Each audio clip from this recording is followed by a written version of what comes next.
చేయాలనేటువంటి పథకాన్ని ఒక పూనుకోవడం జరిగింది. ఈ క్రమంలో సుందర్ యొక్క సహాయం కోరడం జరిగింది.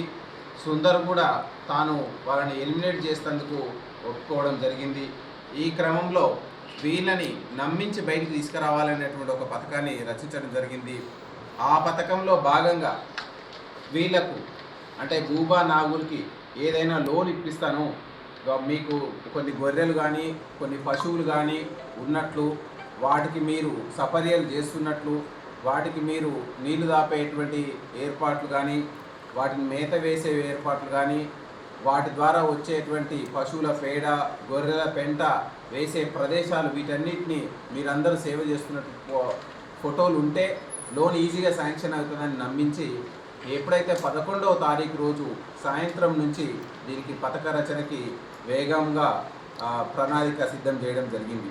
ఇందులో భాగంగానే ఫస్ట్ ఈ సుందర్ అదేవిధంగా ఈ యొక్క షరీఫ్ ఇద్దరు ఈ బూబా నాగుల ఇంటికి వెళ్ళి అక్కడ నాగుల్ని ఈ విధంగా మనం గుంత తీసి అక్కడ ఫోటో పెట్టాలి అనేటువంటి ఉద్దేశంతో బైక్ మీద ఫస్ట్ మొదటగా 10:30 ప్రాంతాల్లో నైటు ఈ యొక్క షరీఫు నాగులు సుందర్ కలిసి ఇప్పుడు ఏదైతే నేరస్థలం పూడ్చిపెట్టిన ప్రదేశానికి తీసుకువెళ్ళడం జరిగింది.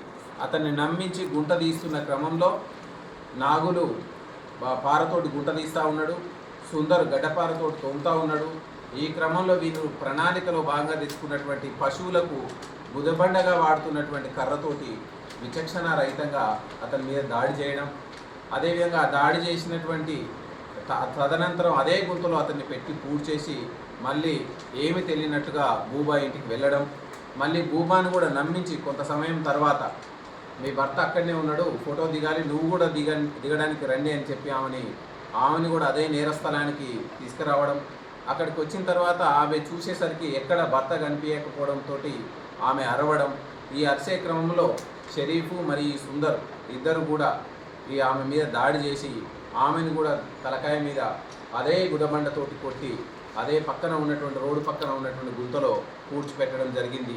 ఈ రెండవసారి పూడ్చే క్రమంలో సరిగ్గా మొత్తం బాడీ మొత్తం పూర్తి స్థాయిలో వాళ్ళు పూడ్చలేకపోవడం మూలంగా తెల్లారు గట్ల దారిన పోయే వాళ్ళు చూసి వాళ్ళ కాళ్ళ చేతులు బయటికి కనిపించేదాన్ని చూసి అక్కడ బాడీలు ఉన్నట్టు వాళ్ళు గుర్తించడం, వాళ్ళు పోలీస్కి ఇన్ఫార్మ్ చేస్తే తదనంతరంగా ఈ కేసు నమోదు చేయడం జరిగింది.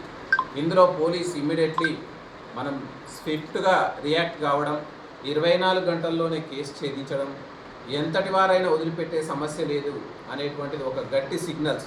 అది ఏ డిపార్ట్మెంట్కి సంబంధించిన వాళ్ళైనా, స్వయంగా మా డిపార్ట్మెంట్కి సంబంధించిన వాళ్ళైనా ఎవరిని కూడా చట్టం వదిలిపెట్టదు అనేటువంటి గట్టి సంకేతం మనం ఇవ్వదలుచుకున్నాం.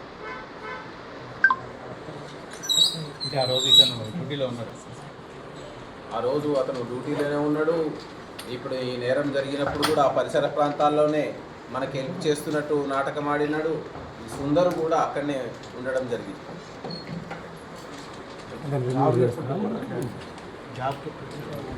ఇంకా అది అన్నీ ఫాలో అయితేనే ఉంటాయి.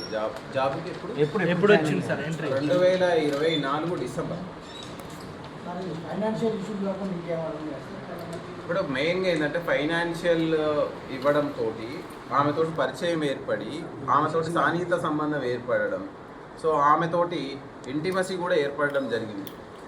ఆమె ఇంటిమసీని చూపి ఈయనను బెదిరియడం, నేను మోసపోయినాను అనేటువంటిది, నీకు నెక్స్ట్ పెళ్లి చేసుకునే వాళ్ళను కూడా నేను బెదిరిస్తాను ఇదే విషయం చెప్పి అనడంతో ఇతను ఈ అటువంటి ఘాతకానికి పాల్పడడం జరిగింది.